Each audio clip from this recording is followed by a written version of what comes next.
Hello, everybody, and welcome back once again. Another edition of Inside the Headset, Week 3, Game 3. I'm with the head coach of the Riverdale Warriors, Coach Ron Aydelott. Coach, last Friday night, still looking for a little consistency, and apparently came up a little short. Talk about Friday night.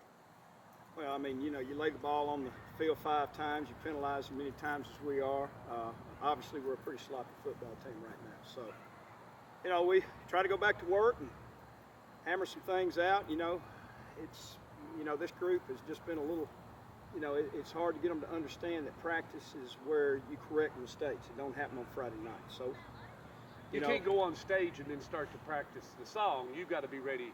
No, we're definitely searching for leadership and people to kickstart us and get us going. So, until we find that, we're going to remain inconsistent. Practice Monday, Tuesday, and then a long one today. What have you been working on? Just trying to learn, to make sure. It seems like if one guy knows what to do, another one don't, then we'll replay or reload the play, and then another guy. It's concentration.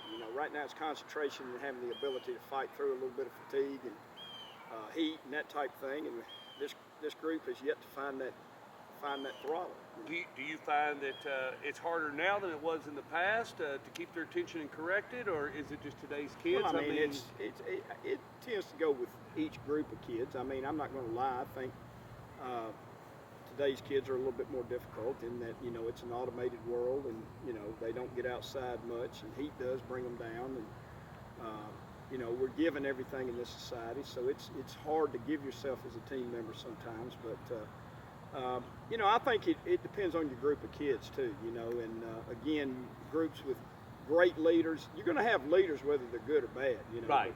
Kids are going to migrate to somebody, and when they migrate to the bad ones, that's, you get lackluster teams and lackluster practices and performances. 1-1 and going into Friday night, I saw them, you saw them, you got the same clip, and I saw them play up against McCallie, a really good team, but you got the Blackman Blaze, and catch them as they seem to be rolling. They seem to have a lot of hype over there.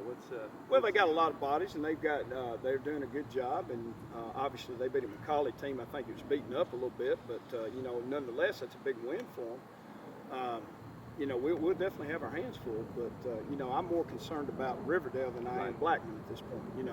As I said again, we're going to be in the playoffs. We've got to find a way to get this group better. And hopefully Friday night we find a little spark and we go to play. I've seen teams practice bad for 3 days in a row, and then on Thursday kick it in a little bit and then go play on Friday night. So I'm not counting out the fact that we could find that switch somewhere, but somewhere we've got to find a little spark. So, well, and that lies within them. You can only lead them so far, take them to the game, do certain things, and give them the playbook, but at one point they do have to execute. Well, I don't know of any coach that's played since their playing days. So, what you have to tell teams, this is their team, and they must take ownership of it. If they're looking for somebody to make them do something, then they're not real football players. If the lights turn on and they're not ready to play, then, they can point fingers all they want, but they have to be, intrinsically excited to play football, or they're wasting their time. So, absolutely. So hopefully we've got good kids. They just need to understand that there's no magic and there's nobody here from last year or the year before or whatever they're looking for to take them and lead them. Somebody within their group is going to have to take the bull by the horns. Coach Aydelott's got a pressing appointment. I'm going to let him scat. Friday night be over at the Inferno as the Riverdale Warriors and Blackman Blaze will go at it in the backyard brawl. 7 o'clock, y'all be there.